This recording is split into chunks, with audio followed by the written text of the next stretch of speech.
season, we continue to ask that every country and company do their part to get more life-saving vaccines to the world. I just want to pause because I think there's some sort of tone or ringtone or phone happening. Okay. Okay. Great. All right. Well, we'll figure out who that belongs to. Also wanted to note today we received further evidence that our jobs recovery is one of the strongest ever. The average number of Americans filing for unemployment over the last 4 weeks is near its lowest level since 1969. We've added nearly 6 million jobs this year, the most of any first-year president in history, and the number of people receiving unemployment benefits has dropped from around 20 million to around 2 million since President Biden took office. Thanks to the American Rescue Plan and our successful vaccination program, Americans are back at work at a record-setting pace, and we are not in the same place we were at in the beginning of the pandemic. And families have more money in their pockets. Americans on average have nearly $100 more in their pockets each month than they did last year after accounting for inflation. And we're obviously going to continue to build on this moving forward as well. Last piece to announce, today Transportation Secretary Pete Buttigieg announced $241 million in grant funding to improve ports at 25 projects across the country through the Port Infrastructure Development Program. These grants demonstrate rapid action on commitments in the Biden-Harris Port Action Plan. Investing in our infrastructure will strengthen our supply chains, help speed the flow of goods, and lower prices for Americans. And that's more important. Did you get what I did there? Port, yep. Investments to come thanks to the bipartisan infrastructure law. I didn't even do that. Someone on my team did, but it's still funny. Go ahead. Thanks, Jen. So President Biden last night said in sort of the most direct terms that he would support a filibuster carve-out for voting rights. What made him decide to come out publicly with that direct wording? And then is he lobbying any senators to come along with him on that? Obviously, there are a few holdups on that issue. Sure. Well, in case you all didn't see the interview the president did with ABC that aired last night, and more pieces were out this morning, the president was asked, and so everyone has the phrasing of what he said, so you support a carve-out of the filibuster for voting rights. Well, I don't think we may have to go to that far, but I would. If it's the only thing standing between getting voting rights legislation passed and not getting passed is the filibuster, I support making the exception of voting rights for the filibuster. So just so everybody has the full context. The president has spoken to his strong view that getting voting rights legislation passed is a fundamental priority for him. It's something that is essential so that people across the country are able to exercise their right to vote, to participate in the democratic process. That's something he has always believed, always been committed to. As he said in his answer last night, we may not have to go to that, but he is prepared to support changes if that's the only thing standing in the way of getting this done. And then President Putin's press conference earlier, did the White House have a response to his assertion that it's actually the West that is promoting tensions in the region, and also his demands that Russia receive assurances NATO won't accept Ukraine? Well, facts are a funny thing, and facts make clear that the only aggression we're seeing at the border of Russia and Ukraine is the military buildup by the Russians and the bellicose rhetoric from the leader of Russia. I would also note that also this morning, and I know we just did a background briefing on this as well, in that press conference, President Putin said he was encouraged by, and I'm paraphrasing here, the fact that there will be diplomatic talks, plans for diplomatic talks in January. We also believe that that is the best path and the right path forward. The third thing I would just note is that NATO is a defensive alliance. It's not an aggressive alliance. There is no evidence to the contrary, to suggest anything to the contrary from the United States or NATO members. And of course, our efforts are to work with and defend our NATO partners. Go ahead, Brian Major. President Putin also said that there has been an agreement to have a meeting in Geneva in January. Can you confirm that? There has not been a final agreement on the location or timing at this point in time. Why not? And why do you think he would say that if that's not true? Is he trying to sandbag you? I can't speak to what President Putin's motivation is at any point in time, certainly not today. We are working towards diplomatic talks. There have been proposals put forward by the Russians. Some we would agree with, some we certainly wouldn't agree with. Obviously, on the NATO example is a good example of that. And we're working to finalize what they'll look like. We also agree diplomatic conversations are the right path forward. Is this January time schedule more likely than not? Is since he's uttered it publicly? We have also said that we are looking ahead to talks in early January, Why can't you confirm it then? because we haven't finalized the details of them yet. I'm not sure if this has been asked before, but it's getting closer to the deadline of Sure. January 5th. Does the administration have a point of view on the alarm raised by the airline industry with the 5G regulations going in and the assertion by some airlines that if they can't use the altimeter at about 40 airports, there will be delays, cancellations, disruptions to the flow of airline passengers and their ability to fly around the country? I have seen reports of that. I have not actually talked with our team about that. I can do that, Major, and get you a better assessment from our economic team. Thanks, Jen. Sure, go ahead. Thank you, Jen. Merry Christmas. Thank you. You too. Eve. as I like to say. Yes. So why is the president saying about this new variant, nobody saw it coming, nobody in the world, if that's not true? Well, first I would say that nobody knew that there would be the number of different variants. Nobody knew exactly how transmissible they would be. We, of course, knew that there would be additional variants at some point coming. We didn't know what they would look like. But we've been preparing for a range of contingencies all along throughout this process. That's why we have had ample vaccine supply. That's why we have had ample mask supply, and why we have worked to ramp up aggressively our testing over the past few months. Okay, and then about the testing and the contingencies, why is it that you guys are promising 500 million tests next month if you haven't even signed a contract to buy the tests? Well, we have no concern about the contract being finalized. We're just working to finalize the contracts. We just announced this 2 days ago.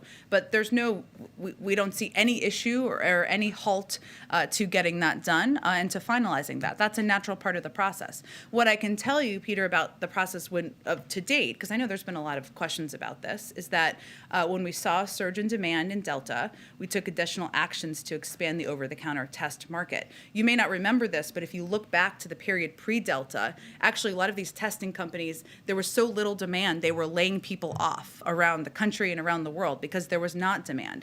What the president also did was use the Defense Production Act to invest $3 billion to ensure we were upping the market so the market would have the capacity to produce more tests. And also, as you know, the FDA approved 8 tests. Otherwise, we wouldn't have had the capacity to do what we're doing for January. But if it's so easy to get the tests, why don't people have them now? Who here decided that Americans were going to want to have access to these tests in January as opposed to now before they go home for Christmas? Well, Peter, what we've been doing over the course of the last 4 months, even before the president's announcement 2 days, is massively increasing our testing capacity, quadrupling since the summer. And what the announcement was the president made just 2 days ago was making the biggest investment of any, certainly for us and probably from any country in the world, to address what we see as a surge in demand for tests. This is not just happening in the United States. This is happening all around the world where there is not enough testing capacity, and we have taken steps that are more significant than any country in the world so that we could have the testing needed to meet what people are looking for. And as we understand it, there's going to be a website that people can go to starting next week. There are a lot of Obama alum that work here. Is anybody that was involved... Don't know any of them. Yeah.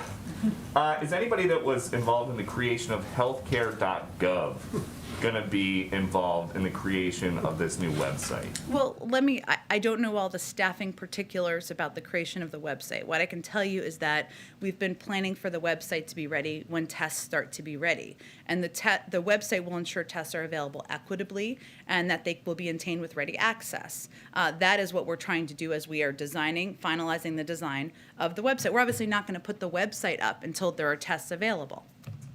Okay, and then just one final topic.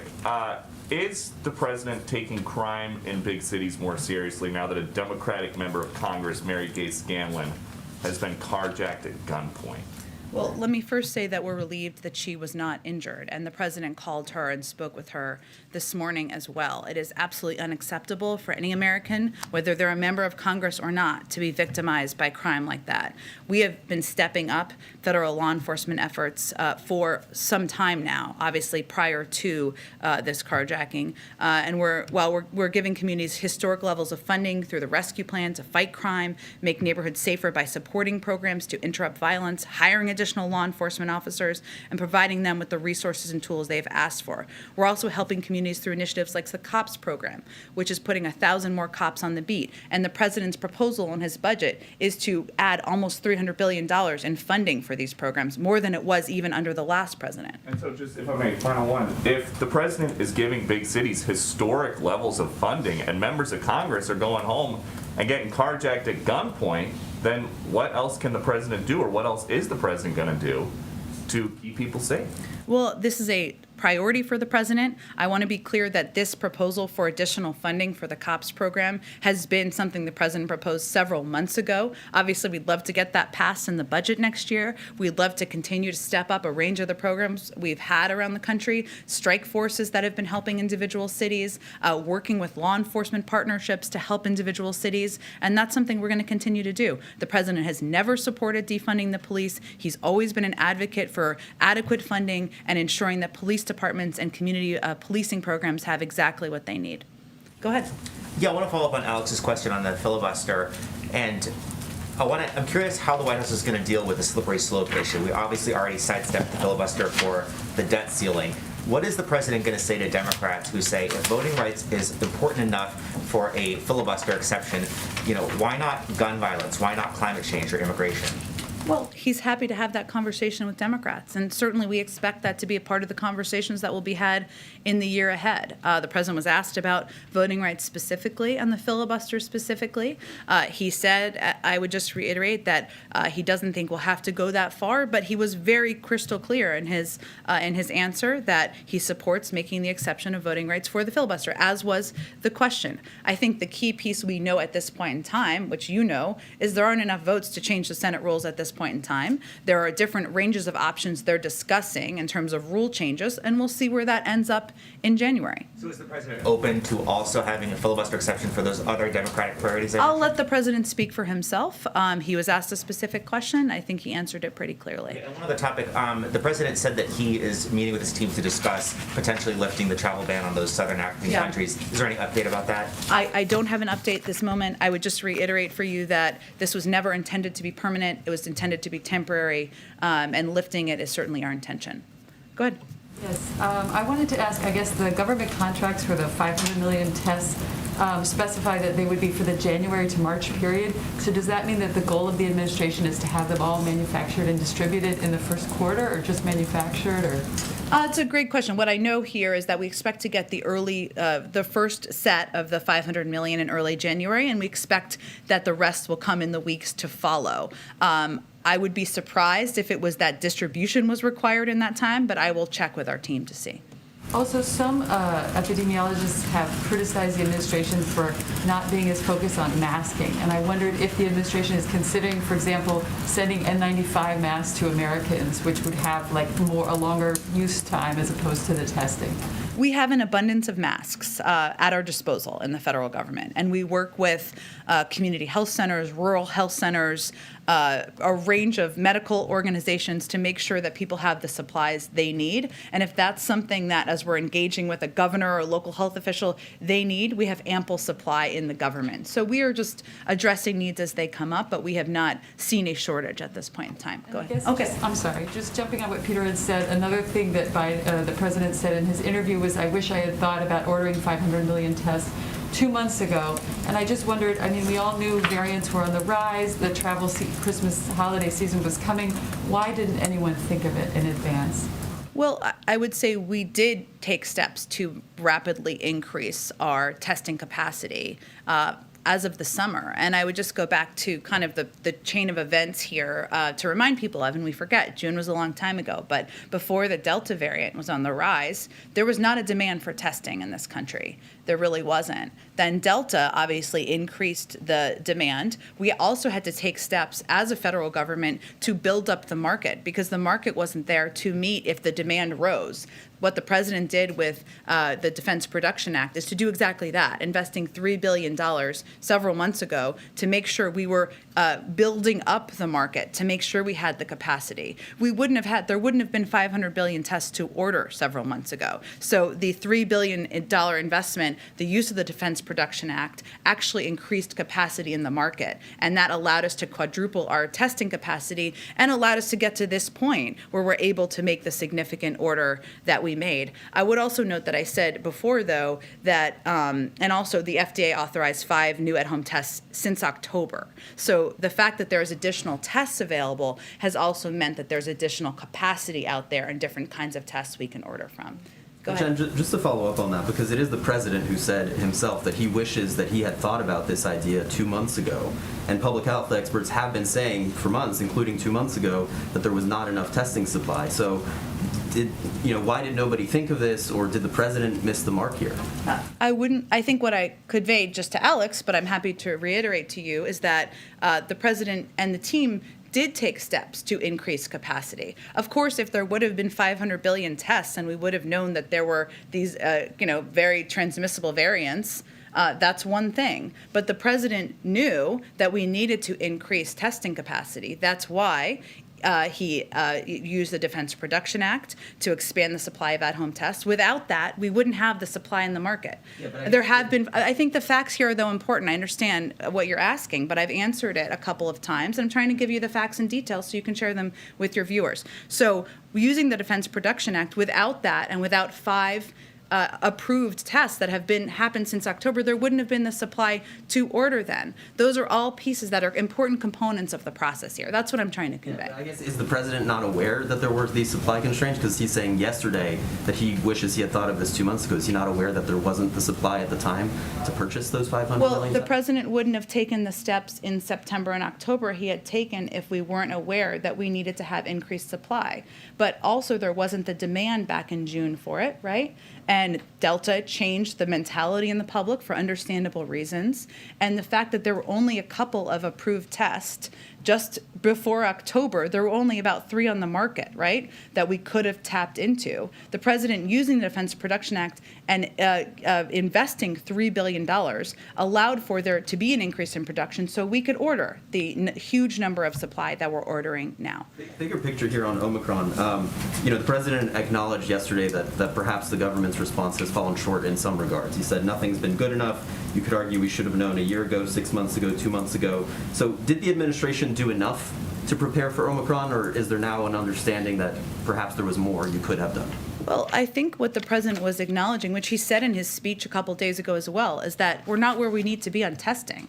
No one is saying we are. That's why we have tried to take additional rapid steps and be as bold and ambitious as we can with the available supply that is on the market. In terms of what steps were taken, when Omicron was discovered, which was right around Thanksgiving, right? We took urgent action on travel, told Americans to get their booster or vaccine. That Monday, the president addressed the country to where we were with the virus. That Thursday, he released a winter plan. CDC has hosted at least 24 standing meetings or briefings on Omicron. CDC established a new standing Omicron conference call that includes more than 250 state, local, tribal, and territorial health officials. And so we've taken a number of rapid steps as soon as we knew that this was a variant, even before it hit the United States. And lastly, you guys have been sharing former President Trump's message recently on boosters, and I'm wondering, given the former president's apparent change in tune on this issue over the last week, has there been any renewed contact between President Biden and the former president or your teams? No, but we are grateful that the former president got the booster. We're also grateful that he made clear in a recent interview that they're effective and they're safe. And that's an important message for anyone to hear. This is not a partisan issue. This is about saving lives, communicating accurate information, pushing back against inaccurate information. And in this particular case, the former president did that. Go ahead. With the former president defending vaccines, Tuesday, President Biden mentioned that's one of the only things that he actually agrees with Trump on. Would the White House consider a partnership with the former president to get some of those folks that are vaccine hesitant to actually get the jab? I don't know that we think it requires a partnership. I think we believe that, the former president being out there and stating what is factually accurate about the efficacy of vaccines, of getting boosted, which he recently did, of course, is a good thing, right? And it's a good thing to have a range of voices out there. Democrats, Republicans, independents, celebrities, non-celebrities, whomever people will be listening to out in the country. We continue to believe that the most effective voices are local voices, local people. That's who everybody listens to, people in their community, your neighbor, your friend, your cousin, your pediatrician. But certainly we would applaud and have the former president's comments. And with regards to the new initiative, how many tests will each American be able to get? It's a great question. It's something that we're looking to finalize guidance on, and we'll have that available as soon as it's ready. So lastly, you talked about the rise in Delta and Omicron and how, there were steps taken based off that. Yeah. But what we've heard from some viewers is that, look, they feel like we're back here again because last year, the holidays, people were rushing to get tests. And so for them, this could be predictable just because so many people are trying to gather. And the question is, again, why wasn't there some foresight? Or for them, it seems like there might not have been foresight with meeting the demand of the holiday season. Well, I don't think last Christmas people were rushing to get tests because I don't think there were, maybe there was one, I'm not sure, over-the-counter approved test. Last Christmas, there were not vaccines available to the country, right? And what the CDC was advising was that people should not even gather with their family members. Certainly, they shouldn't travel. Now we're at the point where 200 million Americans are fully vaccinated. We have ample vaccines. We have ample boosters. We have supply of masks. We just ordered a historic-sized set of tests so that people can have those across the country. And even without that, we've sent 50 million tests out to community health centers. We've opened 20,000 testing sites. We've worked with FEMA. We're opening more testing sites across the country. So people will be able to gather with their family members. Are we through the pandemic? No, we're not. But we are in a very different place than we were 1 year ago today. Go ahead. Can I ask, Intel found itself in some hot water overnight over a statement Yeah. they put out around supply chains in Xinjiang, and they're worried. And then they had to apologize to China and the Chinese people. Of course, the U.S. views what's happening in Xinjiang as a genocide, as you called it. How concerned are you that more American companies are going to find themselves sort of trapped in this situation, in particular with the signing of the Uyghur bill today by the president? Well, I can't speak to the specific situation with one company, but I can say as a general matter that we believe the private sector and the international community should oppose the PRC's weaponizing of its markets to stifle support for human rights. We also think that American companies should never feel the need to apologize for standing up for fundamental human rights or opposing repression. As we've said before, we call on all industries to ensure that they are not sourcing products that involve forced labor, including forced labor from Xinjiang. The reality is that companies that fail to address forced labor and other human rights abuses in their supply chains face serious legal risk, reputational and customer risks, not just in the United States, but in Europe and other regions of the world. So that's broadly how we feel.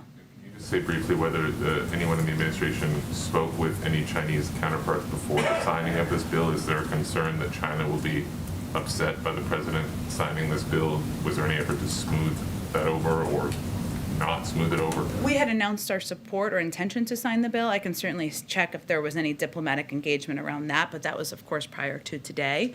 And certainly we have made no secret of our concerns. The president has spoken to them. We worked and gathered the G7 leaders to sign a statement on this about the human rights abuses in Xinjiang. So I don't know that it's a surprise. Why did he sign it on camera? He signs bills on camera, off camera, sometimes on camera. We support the bill, and obviously we've been leading the effort in the world to call out human rights abuses. Go ahead. Yeah, with seeing the spread of the Omicron variant, can you speak to changes that you all here at the White House have made? I know yesterday we saw a number of the CEOs and other folks that the president met with virtually. Have you guys reduced the footprint in the White House, a return to Zoom meetings? Can you talk all about White House changes? We already had very strict protocols in place here at the White House, above and beyond what even is advised by the CDC. Obviously, we all wear masks. Anytime you're going to meet with the president, you are tested. Anytime you're going to travel with the president, you are tested. There are probably fewer people here as people have joined their families for the holidays, but we haven't made any policy changes at this point in time. If it's advised by the CDC, we would do, and certainly we will continue to evaluate what we need to do to keep people in the workplace safe. The Zoom meeting yesterday was like a safety precaution, would you say, or was it a logistical reason? We actually do meetings with CEOs or others frequently on Zoom. Sometimes it's harder for them to travel, but I'm not aware of that decision being made for safety reasons. And I noticed yesterday the NEC director was wearing a mask as he sat on the stage opposite the president. Was there a particular reason? I know he was very far away from President Biden. We wear masks in meetings. That is what we do in the White House, or have been doing in the White House, and that has been our protocol. Go ahead. Civil rights activists are calling for action on voting rights legislation by MLK Day. Does the president believe that's realistic or possible, and is he committed to that timeline? The president is going to continue to work with Leader Schumer and his team and other Democrats in the Senate to move this forward. I'm not going to give a new timeline or an additional timeline from here. Certainly know there are a lot of passionate advocates out there who have been out there protesting and calling for movement on this. We agree with and understand that, but we'll be working in lockstep with Leader Schumer's office and moving it forward. We've now seen the second COVID-19 treatment pill approved by the government. What is the administration doing to make sure there aren't shortages, or that they can address the already existing shortages of those pills? And can you just clarify, will both pills be free for all Americans? I believe so, and I will quadruple check that, but that has always been our approach.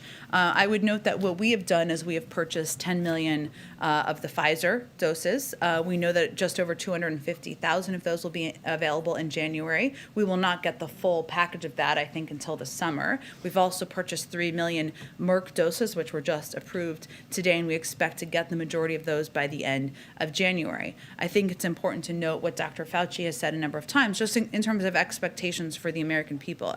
It's a very complicated synthetic process to make specifically the Pfizer antiviral. All tools are on the table, including the use of the Defense Production Act to get Pfizer the things they need to produce this antiviral as quickly as possible, but it takes a significant amount of time to do that. That's just science, and we have purchased as much as we can purchase, but we just want to set that expectation. The most important step people can take is to get vaccinated and get boosted. And just really quickly on the Fed vacancies, because I have to ask, do you expect a decision before the end of the year? I don't have any update for you, but I know we're eager to get those out to all of you, especially the many who are very focused on understandably. Go ahead. In that interview with ABC, the president was asked about vaccine requirements possibly for domestic travel, and he said that the team deemed it not necessary. What is the logic of having it necessary for international travel, whether it's Americans or foreigners, with testing and vaccine requirements, but not for domestic travel when you see the numbers of travelers, especially right now during the holidays? Sure. I would say that we still require masks on airplanes, of course. We've also increased the fee on if people do not wear masks on airplanes. In terms of international travel, part of the effort has been related to the number of variants that are out there, and we see them differently. Rules, as you know, for international travels are different because international travelers must be vaccinated and tested within 1 day of departure to help keep COVID cases out of this country and delay any new possible variant from coming into the country.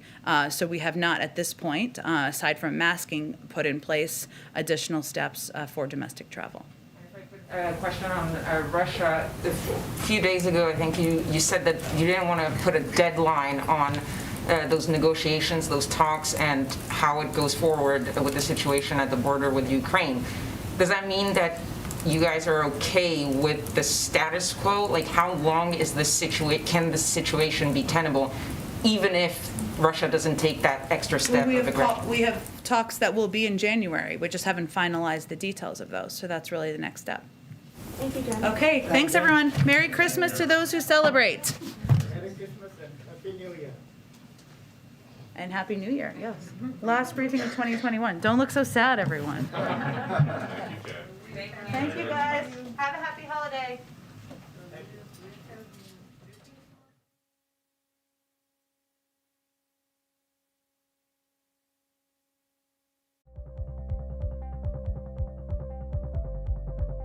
I'm Nora O'Donnell in our nation's capital.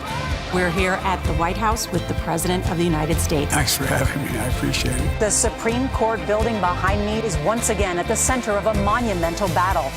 Tonight, a congressional investigation sparked by reporting from CBS News. Our exclusive access to the presidential platform. We will witness yet another moment in history. The CBS Evening News with Nora O'Donnell from Washington, D.C. An original documentary on CBSN. 50 shows running, the lights blinking. People fight their entire career to get to Broadway. You've trained your entire life. Spotlights, drama, passion. This is what we live for. Until COVID turned off the lights. It's like going from a bright light to pitch black.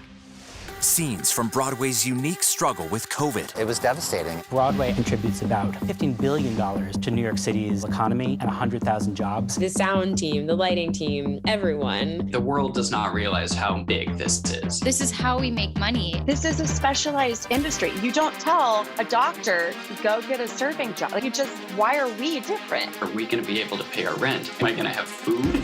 What will happen in Broadway's new opening act? We're in uncharted waters again. The show must go on. There is reason to hope again. I think people are going to be crying. I know I will. An originals documentary on CBSN. Stream now.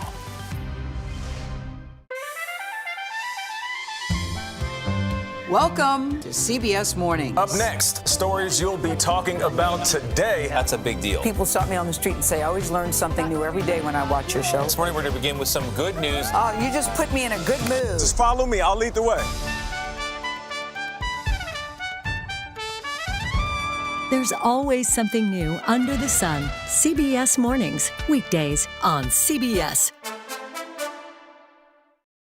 President Biden is addressing growing frustration with long COVID testing lines across the country. In some cases, people say they're waiting up to 5 hours to get tested for the virus. The White House plans to make available 500 million at-home rapid tests to Americans beginning next month. Some critics are arguing the federal government should be doing more. President Biden spoke about these issues in an interview with ABC's David Muir.